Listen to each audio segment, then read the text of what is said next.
할렐루야! 오늘도 새벽을 깨워 하나님 앞에 나와 예배하는 모든 성도님들을 축복합니다. 제가 기도함으로 월요일 새벽 예배를 시작하도록 하겠습니다. 하나님 감사합니다. 오늘도 저희를 깨워주시고 하루의 첫 시간을 하나님께 나와 예배드릴 수 있게 해주심에 감사를 드립니다. 하나님 앞에 나와 예배하는 저희들에게 은혜 부어주시고 오늘 하루도 하나님 말씀 안에서 살아가는 복된 저희들이 되게 하여 주옵소서. 또한 우리의 어려움과 해결하지 못한 문제들이 있습니다. 이 시간 오직 주님만 바라보고 의지하오니 우리의 모든 것 아시는 주님께서 우리에게 평안을 허락하여 주옵소서. 예수님의 이름으로 기도합니다. 아멘. 오늘 하나님께서 주신 말씀은 출애굽기 9장 13절부터 21절까지의 말씀입니다. 여호와께서 모세에게 이르시되 아침에 일찍이 일어나 바로 앞에 서서 그에게 이르기를 히브리 사람의 하나님 여호와의 말씀에 내 백성을 보내라. 그들이 나를 섬길 것이니라. 내가 이번에는 모든 재앙을 너와 내 신하와 내 백성에게 내려 온 천하에 나와 같은 자가 없음을 내가 알게 하리라. 내가 손을 펴서 돌림병으로 너와 내 백성을 쳤더라면 내가 세상에서 끊어졌을 것이나 내가 너를 세웠음은 나의 능력을 내게 보이고 내 이름이 온 천하에 전파되게 하려 하였음이니라. 내가 여전히 내 백성 앞에 교만하여 그들을 보내지 아니하느냐. 내일 이맘때면 내가 무거운 우박을 내리니 애굽 나라가 세워진 그날로부터 지금까지 그와 같은 일이 없었더라. 이제 사람을 보내어 내 가축과 내 들에 있는 것을 다 모으라. 사람이나 짐승이나 무릇 들에 있어서 집에 돌아오지 않는 것들에게는 우박이 그 위에 내리리니 그것들이 죽으리라 하셨다 하라 하시니라. 바로의 신하 중에 여호와의 말씀을 두려워하는 자들은 그 종들과 가축을 집으로 피하여 들였으나 여호와의 말씀을 마음에 두지 않은 사람은 그의 종들과 가축을 들에 그대로 두었더라. 아멘. 출애굽기 9장에는 5번째 재앙부터 7번째 재앙이 나타나는 것을 보게 됩니다. 전에 말씀을 나누었듯이 하나님께서는 애굽에 4번째 재앙까지 내렸지만 바로는 여전히 마음을 완악하게 하여서 하나님의 말씀을 듣지 않은 것을 우리가 보았습니다. 그래서 하나님은 5번째 재앙을 애굽에 내리십니다. 그 5번째 재앙은 가축의 죽음입니다. 애굽 전역에 심한 전염병을 내려서 애굽에 있는 그 가축들이 하나씩 죽어나가기 시작한 것입니다. 고대 사회에서 가축은 고대인들이 살아가는 데 있어서 너무나도 중요한 수단 중 하나였습니다. 말은 전쟁에 필요한 무기였고 낙타와 나귀는 짐을 나르는 운송 수단으로 사용되었습니다. 또한 소와 양은 농업을 하는 애굽 사람들에게 중요한 수단이었고 또한 양은 그들의 배를 채우는 양식 중 하나였습니다.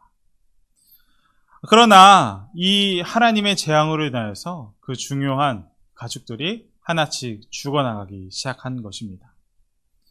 다시 말하면 애굽 경제에 엄청난 영향을 끼치기 시작했다는 것입니다. 애굽의 경제, 군사, 교통 등에 치명적 영향을 주는 재앙이 발생하게 된 것입니다.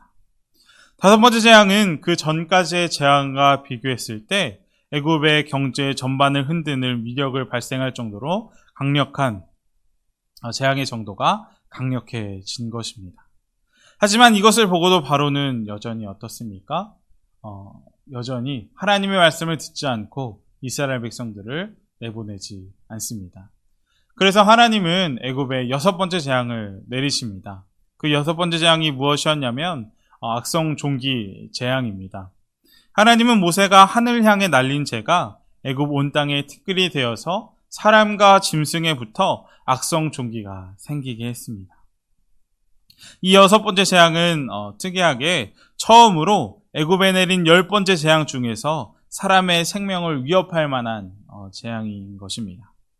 이처럼 점차 재앙의 강도가 강해지는 것을 우리는 볼 수가 있습니다. 그러나 여전히 바로는 마음을 돌리지 않고 그 하나님을 인정하지 않으며 마음이 완악해져서 이스라엘 백성을 보내지 않습니다. 애굽은 이제까지의 재앙으로 인해 너무나도 큰 타격을 입었을 것입니다. 가축의 죽음으로 애굽의 경제는 무너졌고 사람들과 동물들 몸에는 악성 종기가 발생하여서 백성들은 고통의 나라를 보내야만 했을 것입니다. 그런데도 여전히 바로는 그 마음을 완악하게 한 것입니다. 그래서 하나님은 애굽에 7번째 재앙을 내리기로 결심하십니다. 그래서 모세를 통해 바로에게 이렇게 경고하십니다. 만일 너가 이스라엘 백성을 보내지 아니하면 애굽의 모든 재앙을 내려서 온 천하에 하나님과 같은 자가 없음을 내게 알게 하리라 라고 오늘 본문에서 경고하시고 계시는 것입니다. 분명 하나님은 바로를 단번에 처리하실 수 있는 하나님이실 것입니다. 그리고 강제로 이스라엘 백성들을 애굽에서 끌고 나오실 수도 있는 분입니다. 그러나 하나님께서는 그렇게 하지 않으셨습니다. 그렇게 하지 않은 이유가 무엇입니까? 바로 본문 15절과 16절 말씀을 통해 알 수 있는데, 바로의 생명을 바로 거두어가지 않는 이유에 대해서 하나님께서 이렇게 설명하십니다. 내가 손을 펴서 돌림병으로 너와 내 백성을 쳤더라면 내가 세상에서 끊어졌을 것이나 내가 너를 세웠음은 나의 능력을 내게 보이고 내 이름이 온 천하에 전파되게 하려 하였음이니라. 하나님께서는 바로를 단번에 이 세상에서 존재할 수 없게 할 수 있지만 하나님께서 그렇게 하지 않는 이유는 하나님께서 어떤 힘과 능력을 갖고 있는지 바로와 또 애굽의 백성들, 이스라엘 사람들에게 또 전 세계에 하나님이 어떤 분인지를 확실하게 알려주고자 바로의 생명을 거두어가지 않은 것이라고 말씀하고 계신 것입니다. 다시 말하면 하나님은 이 완악한 바로, 하나님의 말씀을 듣지 않고 자기의 고집과 뜻을 꺾지 않는 이 바로를 통해서 하나님이 어떤 분인지 더욱더 명확하게 드러내시고 계신다는 것입니다. 하나님은 분명 바로가 처음부터 완악할 것을 미리 알고 계셨습니다. 그래서 모세와 처음 만남에서부터 하나님은 이렇게 말씀하셨습니다. 내가 내 손에 준 이적을 바로 앞에서 다 행하라.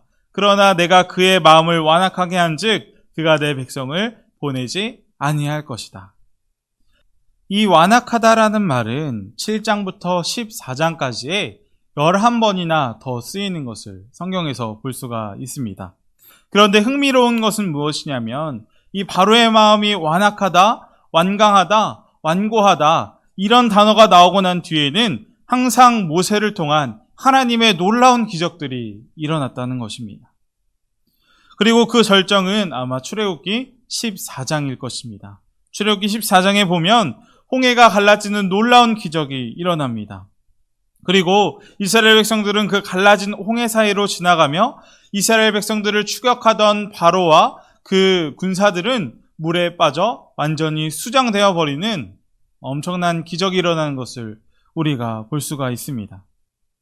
그런데 이 14장 홍해가 갈라지는 이적이 일어나기 이전에 완악하다는 말이 3번이나 반복되어서 나오는 것을 볼 수가 있습니다. 이것은 바로의 마음이 얼마나 완고한지 하나님의 말씀을 들을 조그만한 마음조차 없다는 것을 우리가 알 수 있는 대목입니다.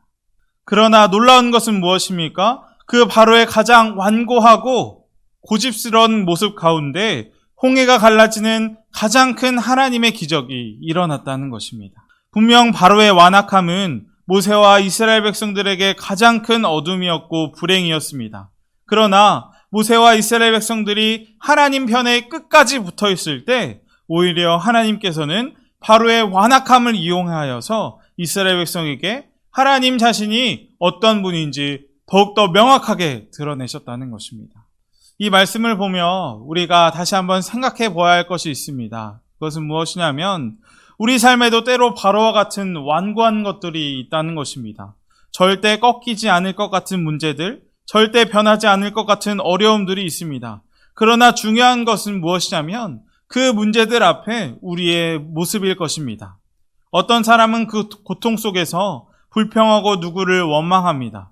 또한 사람을 미워하여서 더 깊은 어둠 속으로 들어가기도 합니다. 그런데 어떤 사람은 그 고통 속에서도 하나님 편에 끝까지 서서 하나님의 일하심을 바라보는 사람도 있다는 것입니다. 제가 좋아하는 찬양 가운데 오직 주만이라는 찬양이 있습니다. 이 찬양의 가사를 보면 다음과 같습니다. 오직 주만이 나의 반석, 나의 구원, 나의 산성이시니 내가 요동치 아니하겠습니다. 이 찬양의 가사는 시편 62편 말씀으로 일반적으로 다윗의 시라고 알려져 있습니다. 우리가 알고 있듯이 다윗의 인생은 어떻습니까? 결코 평탄한 인생이 아니었습니다. 그는 친구의 아버지에게 쫓겨서 죽음을 감수하며 평생 도망 다녀야 했고 그의 삶에는 이해할 수 없는 순간들의 연속이었습니다. 왕이 되고 나서도 너무나도 많은 전쟁을 치러야 했고 그의 삶에는 피가 낭자했습니다. 그런데 이상한 것이 있습니다. 그렇게 힘들고 어렵고 정말 죽을 것만 같은 그런 상황에서 다윗은 어떻게 고백합니까? 두려워할 것이 없다고 고백하는 것입니다. 왜냐하면 하나님께서 우리의 구원이 되시고 피난처 되시기 때문에 전혀 두려울 것이 없다고 이 시편에서 다윗이 고백하는 것입니다. 사망의 음침한 골짜기를 지날지라도 내가 해를 두려워하지 않을 것은 주께서 나와 함께 하심이라. 분명 다윗은 자신과 누가 함께 하는지 확실하게 알았던 사람 같습니다. 우리가 이 다윗을 보며 우리가 주님의 함께 하심을 신뢰하기를 원합니다. 그렇다면 우리가 두려워하고 있는 문제들, 우리가 이 문제만큼은 하나님께서 해결할 수 없을 것이라고 단호하게 믿고 있는 그 삶의 부분들까지도 하나님께서 우리의 피난처 요새 구원되시기 때문에 그 문제를 통해 하나님을 더 명확하게 우리가 알게 될 줄 믿습니다. 그러나 바로는 안타깝게도 그러지 못하였습니다.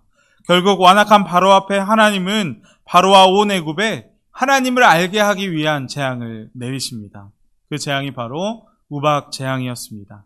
이 재앙은 무거운 우박과 하늘에서 내리는 불로 드러나게 되었는데 지금까지 임했던 재앙과는 조금 다른 점이 있습니다. 그 다른 점이 무엇이었냐면 하나님께서 이번 우박 재앙에서는 시기와 대상 지역을 미루이 정해놓으시고 많은 사람들에게 이 우박 재앙을 경고하시면서 피할 길을 미리 알려주셨다는 것입니다. 하나님은 우박 재앙을 내리기 전에 모세를 통해 이렇게 말씀하십니다. 사람이나 짐승이나 집에 돌아오지 않은 사람들에게는 우박이 내려 주우리라. 다시 말하면 무엇입니까? 하나님의 경고를 듣고 우박 재앙이 내리기 전에 집으로 돌아가게 되면 그들에게 죽음이 임하지 않을 것이라는 것입니다.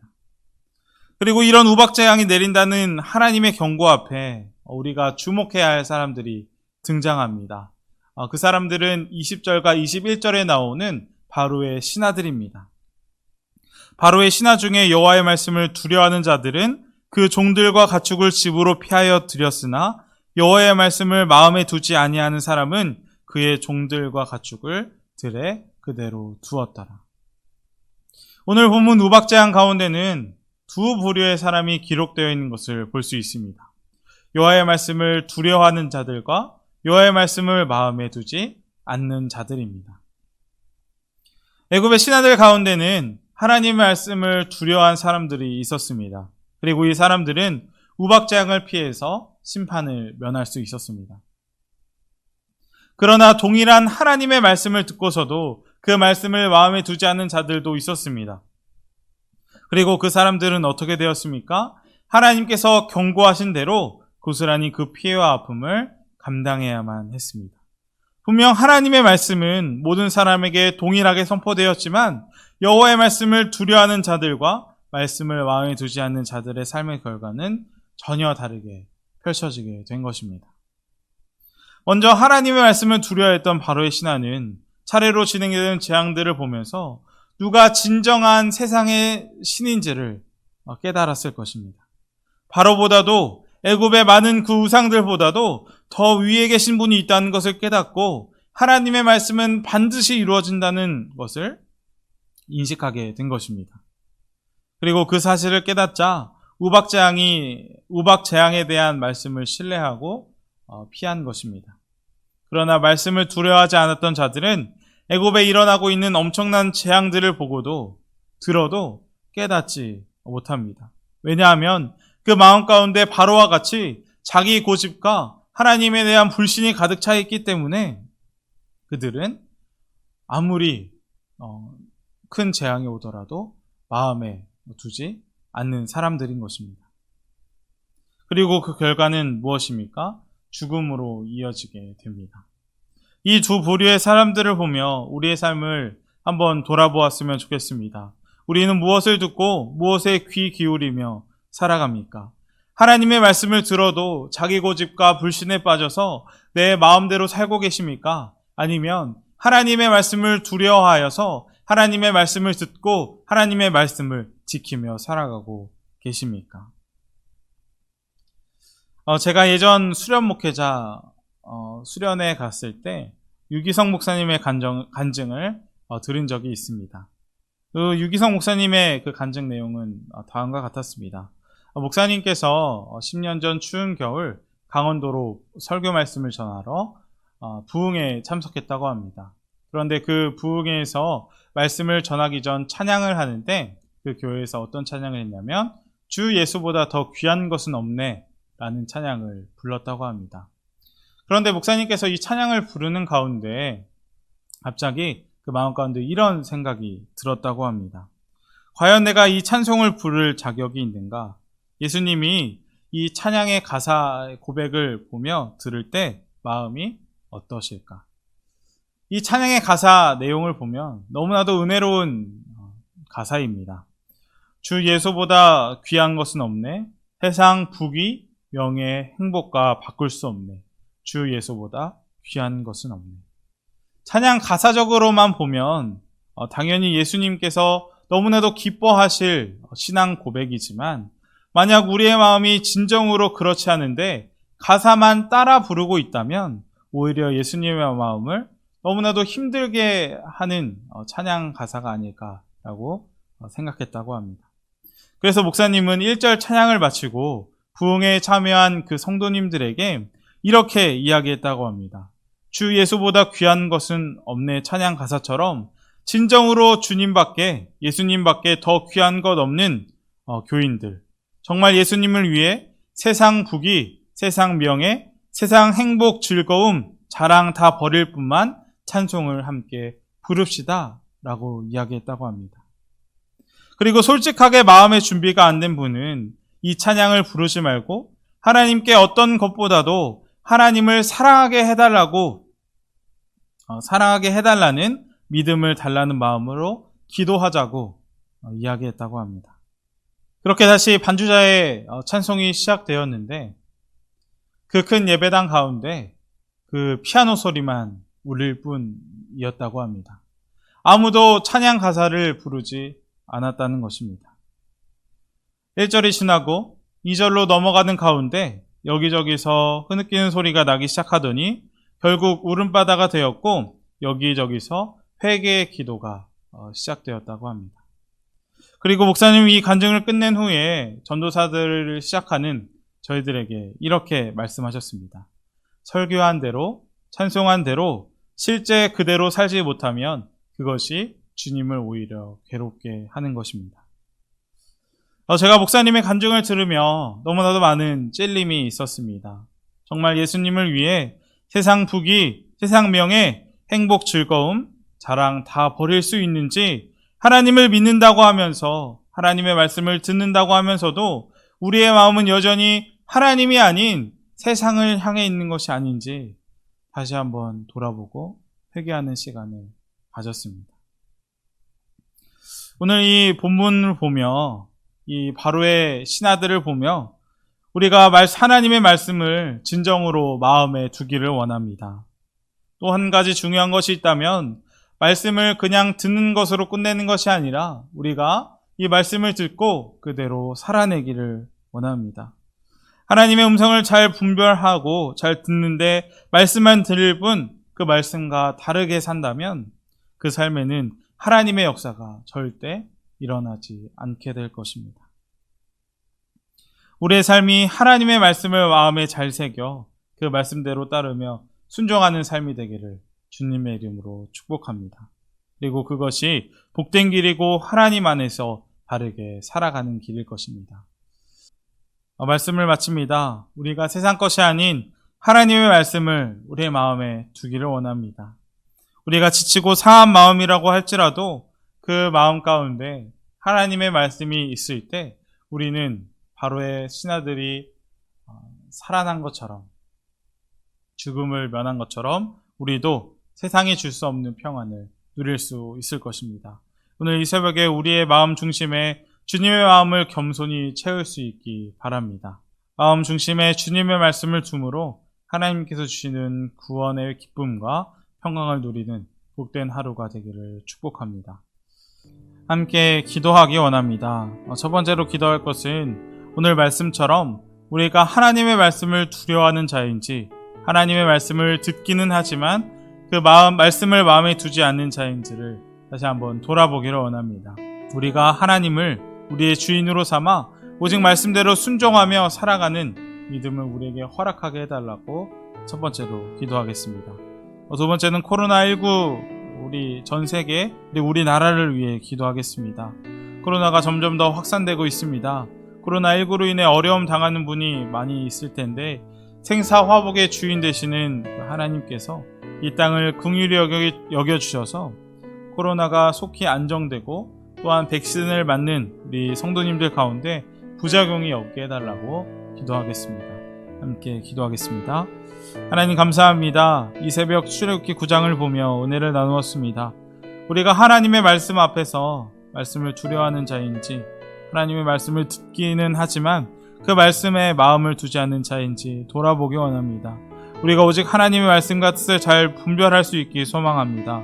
또한 듣는 것으로 끝나는 것이 아닌 말씀대로 순종하며 살아가는 믿음을 우리에게 허락하여 주옵소서. 그래서 나의 삶에서 어떤 상황에도 하나님의 살아 역사하심을 경험하게 하시고 복된 길, 바른 길을 걸어가며 하나님과 동행하는 삶을 살아내게 하여 주옵소서.